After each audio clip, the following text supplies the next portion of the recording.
Welcome to Double Drivel, an NBA podcast.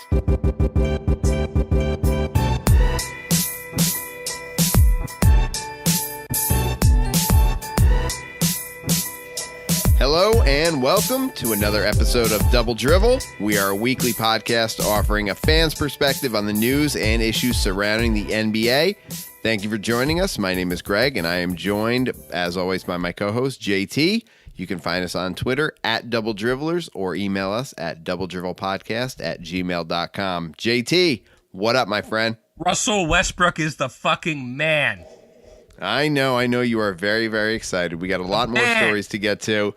I know. Westbrook, we got his signing extension that he signed. We have Schroder with a little trouble with Johnny Law and the preseason. So let's get right into it since JT's so excited. Russell Westbrook signed something very large. It was a contract extension for 5 years, $205 million. That's $41 million a year. That works out to what they call $500,000 a game. What is your feeling on this, JT? Russell Westbrook is the fucking man. I have never been this excited about a non-Jazz player doing anything. Anything. This is huge. This is huge. And why is this so big to you? I'll take a minute just to say he makes $500,000 every time the Thunder play basketball.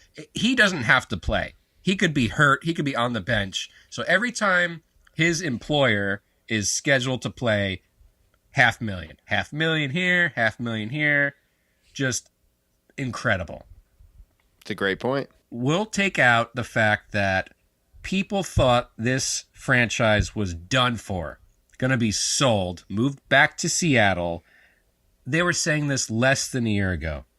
My man, who everyone, including me, thought was done in OKC, consider him gone, signed with the Lakers next season. What they were saying, it was going to be him, LeBron, Paul George. I heard about 17 people signing with the Lakers next year. So, I mean, this is at least good that it takes one person off that list. None of it's happening. My man signed 5-year extension. Small market team. Huge money. It changes the landscape across the league. I would say this might change the landscape across every sport. Because, Greg, the way things have been happening lately, it's all super teams. Super team this, super team that. No loyalty, no one stays put. Everyone leaves for greener pastures. My man put his foot down and says, no, this is my team. I am Mr. Triple-Double. I don't need anyone riding on my coattails. I'm going to do my thing here with my people, the ones that believed in me from the get-go. I'm going to stay, and with that, all these other people will likely stay too. Great. I mean, like, we all figured Carmelo Anthony, who recently signed with the Thunder, would stay for a bit and dip out. No one thought Paul George would stay longer than this season, but with Westbrook, with his base planted in OKC for at least 5 years, they could stay. They could stay. They could win. This is huge. I love it. Yeah, and I mean, do you think that Sam Presti making all those deals and making all those moves made him not only sign but commit to the 5 years and really go all in with OKC because he saw that they're going all in with him? I mean, they're putting the effort in like no other small market team is. Sam Presti needs to take a fucking bow right now, whatever he's doing. Amazing. Amazing. He's the general manager, the guy behind the scenes. We don't often see them as much as we see, say, the head coach or the owner. But it's such a vital position. And I can't say exactly what this guy did, but holy shit. If you got Russell Westbrook to sign this big of a deal in the landscape where no one is signing these type of deals, really, hats off. No, not with teams that size. Certainly not. No one's doing it. it gives such hope for other small market teams that are often looking for a superstar and often considering what's going to happen when he leaves, what's going to happen during the rebuild. It's terrific. It's great. It's great for the sport. Couldn't be happier. There you go. Well, I'm very happy for the Thunder and very happy for Mr. Westbrook, who will be, swimming around like Scrooge McDuck in a huge, huge pile of money. So congratulations there, Mr. Westbrook. And moving on to something that I'm more interested in. I know you get excited by good news for small market teams. I, on the other hand, seem to get excited for arrests of certain players. And it's a terrible thing I do, but right. Whatever. Who did dirty, Greg? Who did it? Dennis Schroder of the Atlanta Hawks had a little run-in with the law. And if I may quote from the article, the 24-year-old was with his friends at 6 a.m. See, now this is a bad start. It makes me think that they were out at 6 a.m. But if you continue to read, that is the name of a lounge that is in Georgia. And around 2 a.m., it happened when cops were called in response to a fight. According to police, there was a beatdown that was reportedly broken up by security, and then the cops caught Schroder's crew trying to bolt. Now, just right there, let's stop again. Jesus. I don't have a crew, and they've never been part of a beatdown, and they were never forced to bolt in reaction to any of this. So I'm not completely familiar with any of this, but I can kind of get the idea. And if I may continue from the article, the victim was reportedly hospitalized with non-life-threatening injuries. In addition to Schroder, 3 of his friends were also arrested for battery. So with the preseason beginning and the Hawks trying to get something going with their season, obviously they would prefer that their starting point guard not be committing battery on the streets of Georgia. What are your feelings? Jeez. I'd be remiss, Greg, if I didn't say whenever Schroeder's name comes up, his Lamborghini should be mentioned. This guy has the sickest Lamborghini I think I've ever seen. It's got the Tron. It looks like a Tron. Yeah, man. The Tron-themed Lambo. It is ridiculous. It's amazing. That being said. But in that same picture where they show the Tron-themed Lambo that he's sitting on, he has like just a basic like beer cooler sitting on his ridiculous porch of his unbelievable house there. So I'm like, I just don't know if this guy's living to the fullest. I think that maybe there's there's a little bit going on there that maybe is not, I don't know, not right for that neighborhood, I guess. I don't know. Maybe it was the landscaper's cooler, Greg. It could have very well been, but it didn't seem to fit in with the rest of the neighborhood. Just seemed out of place a little bit. Right. So, okay, back to the article, back to the arrest. Not a good look. Not a good look for your starting point guard. I'm going to venture a guess that he himself probably didn't throw a punch. It was probably all of his cronies that were around him. I imagine he was the one flapping his gums. His people. Yeah, that's what the article said, that he was doing some gum flapping.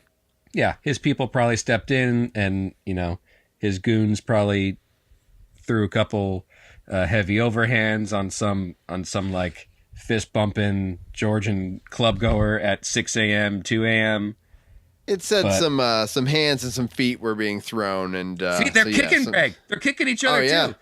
Oh yeah, there was I mean, because if it was a beat down, you're right. I mean, that if they're using that word, that means my man was on the ground, and once you're on the ground, you're getting the boots. I mean, that's just how it goes.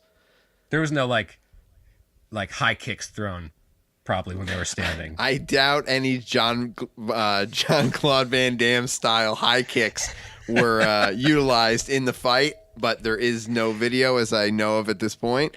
Because if there is, I'd be watching it on loop. So yeah, not entirely sure. But one thing that concerns me slightly is that Dennis Schroder is not from this country. So he is Where's German. he from?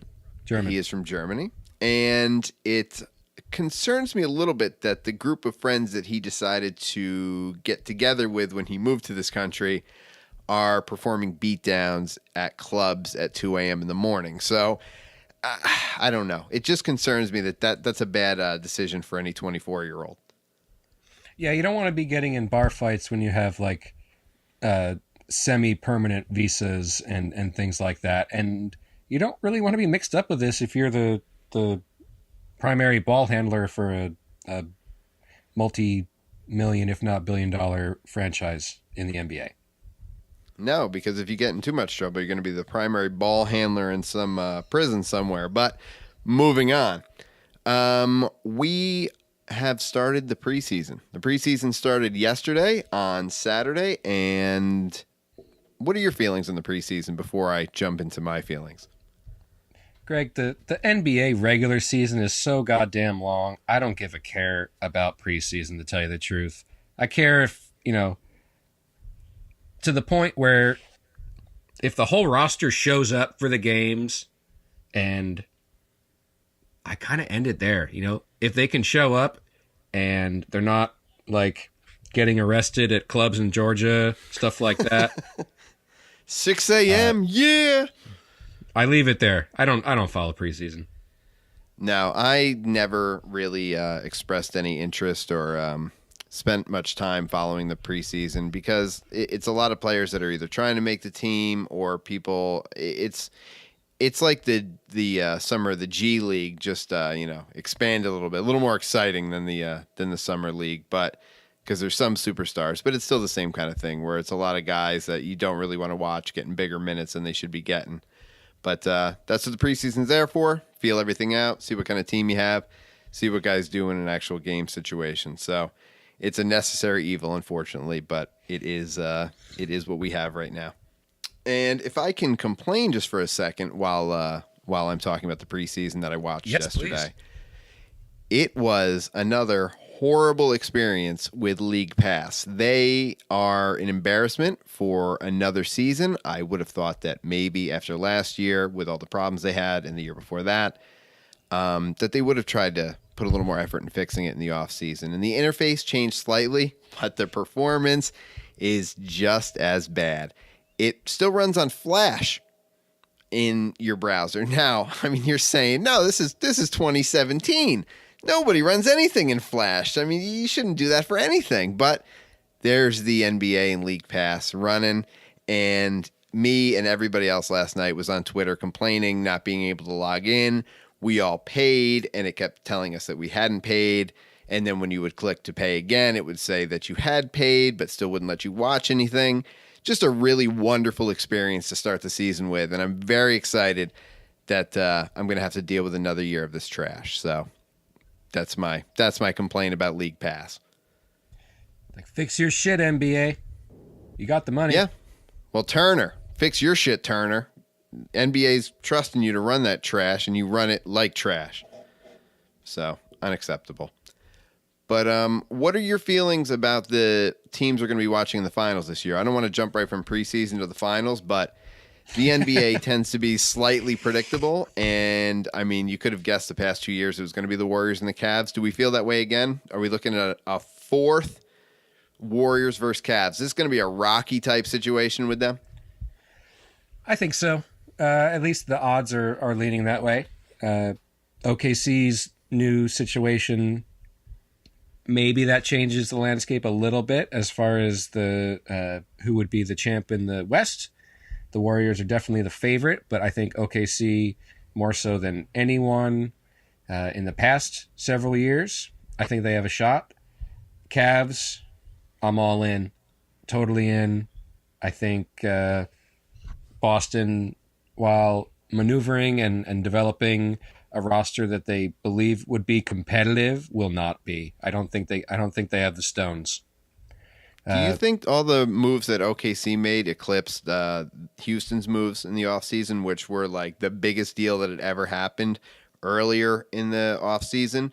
But then once the OKC news started to pop and they started signing and trading for those people, it just, I feel like the Houston narrative just kind of went out the window that they were going anywhere.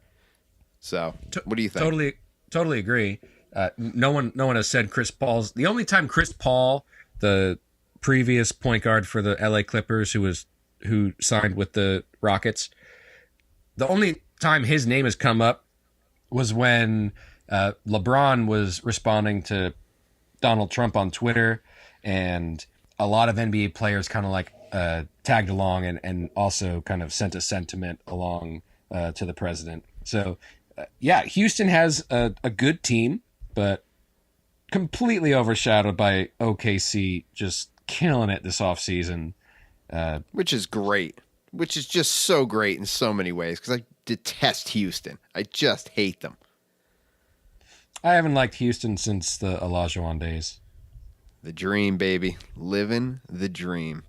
All right. Well, we got more great stuff coming up. We got Stan Van Gundy talking about you want some NBA parity? Stan the man's got some answers for you. And some NBA draft changes. And also the NBA Anthem rule is going under the microscope. We'll be back with that and more after this.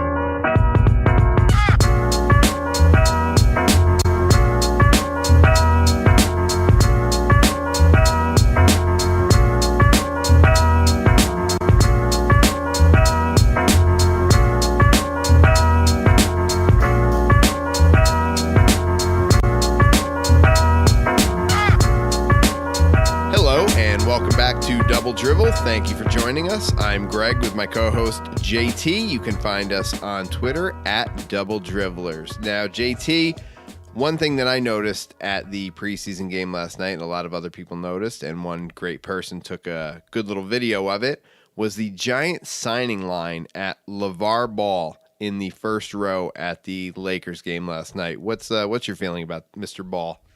I can't stand this guy, Greg. I can't stand the sight of this guy. He's not a basketball player. He's the father of some up-and-coming basketball players. Right now, the most popular of which is Lonzo Ball, his son, who has signed with the Lakers, and they're expecting big things out of. This guy never shuts the fuck up. He's everywhere. We've seen him everywhere, from WWE appearances to friggin' shaking hands and kissing babies at Lakers preseason. I thought he did great on the WWE. I thought he fit in like perfectly. I feel like he fits better there than in the NBA community for sure. I mean, he's very high on himself. They have this bullshit sneaker brand that I can't wait to see flop. But yeah, if the most exciting thing going on during a preseason game is fans lining up to shake the hands of the father of a player, I think that's all twisted up and not great. I think we're going to diverge a little bit here, because I can't say that I hate Mr. Ball. I think he is a shameless self-promoter, and in some ways I can appreciate that. Good for him. The guy has made a name for himself and his son. He willed his son being drafted by the LA Lakers. The dream he had his entire life for his son, he made come true. He willed that shit into existence. And that to me is unbelievable, that this man is now sitting front row as the starting point guard of the Lakers' father. Now, this is his dream, and his son is living it for him. So that's a little twisted. I don't entirely like that part of it, but this is a guy that willed his dream into a reality, and that's a hard ass thing to do. Why his dream doesn't mean it's his kid's dream? I mean, does Lonzo Ball even like playing fucking basketball? Or did his dad just tell him, you're going to do this because it's my dream? I mean, this is a guy who I can see putting his personal ambitions way ahead of his children's individual ambitions. That's why I'm not buying it. I don't like it. This is a man who says he married the woman that he married because she would produce him a good, large basketball playing child. So even when he was mating, he had his eye on the prize. So it's just something you don't see very often. The man is determined. It's you know, like, he knew what he wanted. Greg, I am not sold on Lonzo Ball yet. I mean, I see deer in the headlights kind of when I look at this kid. I mean, we haven't seen him in the NBA yet. I think everyone's signing the checks a little too soon. I'm not sold. Yeah, he got roughed up in the big game in his college career. So we'll see. I mean, Fox ate his lunch in that game. So we'll see when the lights shine bright again. We'll see how he does. But moving on, the NBA is implementing some draft changes for the 2019 season. The Rules Committee passed them, and they are going to change the draft rules to try to prevent tanking. The top 3 teams will now be given an equal chance.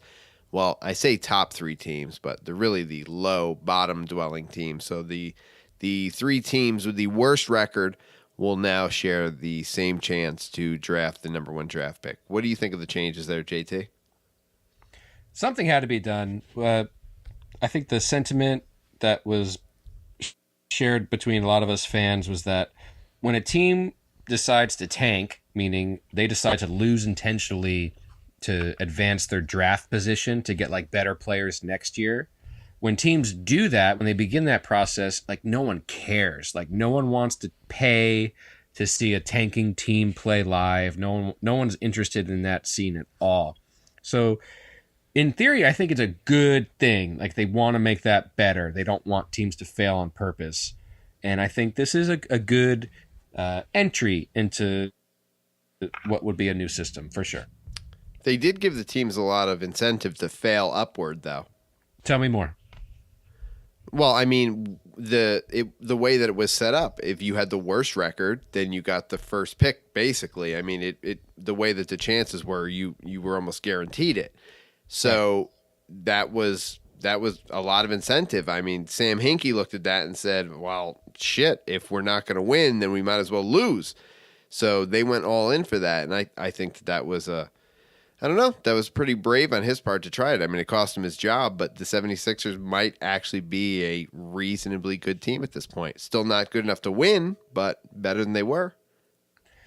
Right. So now with these new rule changes that they've decided, and they won't begin until 2019, it's the worst teams in the league will all share a percentage to get that first pick. So you're not like guaranteed quite as much as you were before. Now it's more a percentage pool, and it's just less of a sure thing, you know? So I'm in. I'll take it. We'll see what happens.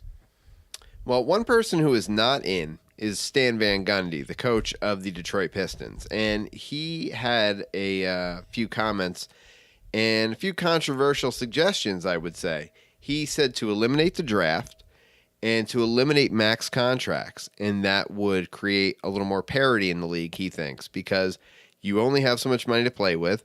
He said hard caps on the salaries, and the team could spend whatever they want per player, but they can only afford the players they can afford. So that's one way to do it. I mean, it certainly would shake things up, but I don't think that the NBA would get rid of the draft and the pomp and the circumstance and everything that they have around it that they really enjoy. That there's no way they're getting rid of that. What do you think? No, they're not getting rid of the draft. The draft is an event unto itself. I mean, it's something that happens when regular season play isn't happening. It's like an oasis for us NBA fans. They're not doing away with the draft.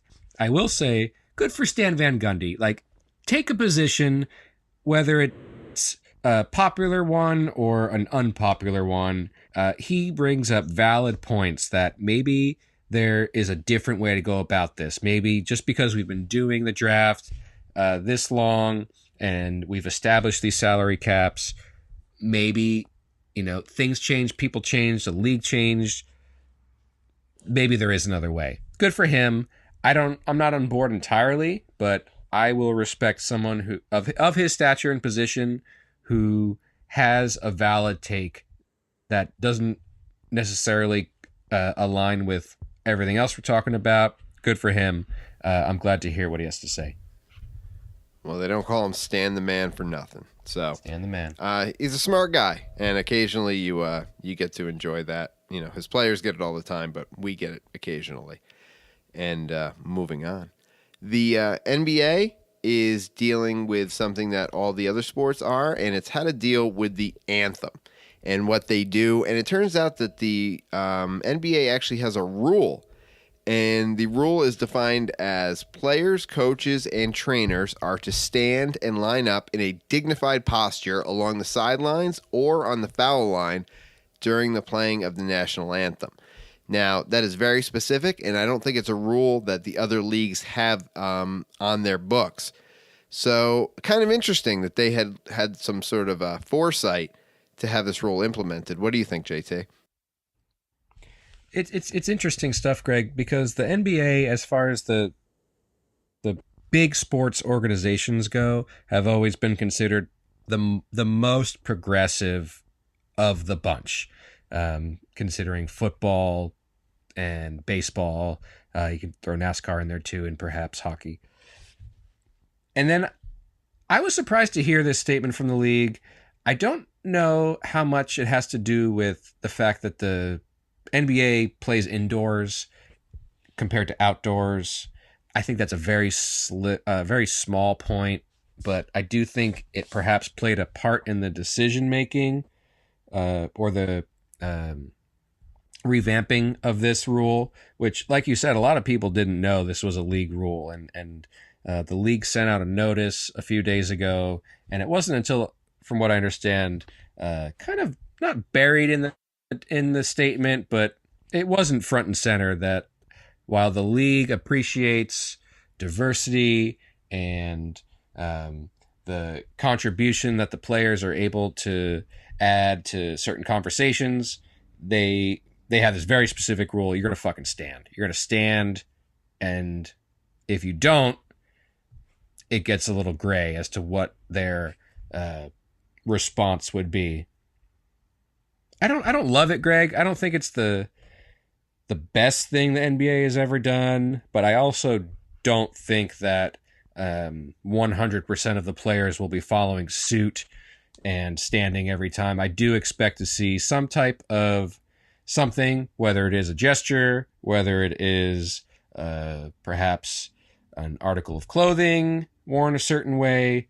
There's a lot of things these players can do, and one thing I do feel pretty confident about is that these NBA players, especially the superstars, are very aware that they control this league. And when I say that, I don't mean, administratively. I mean, they are the focus. They are the people that bring in the dollars, the ones that people want to see play. And I just don't see it going 100% without exception. Yeah, I mean, the players will find some way to do something about this, whether it's the anthem or not. I don't think that they're going to take their stand there. I think it'd probably be better if they all wore something before the game or just do something. They have the opportunity, like you said, they are the face of the league. They have more power than any of the players in the other league, and they're going to express it. They absolutely are, and it is their right to, and they should find some way to do it that brings everybody together in the league, which is never a bad thing. So we can look forward to something, I'm sure, as the year goes on. And it's going to change forms maybe a couple times. Who knows? There'll be some stops, there'll be some starts. But it's certainly going to be a theme as the year goes on. All right, and we're going to come back with predictions after this.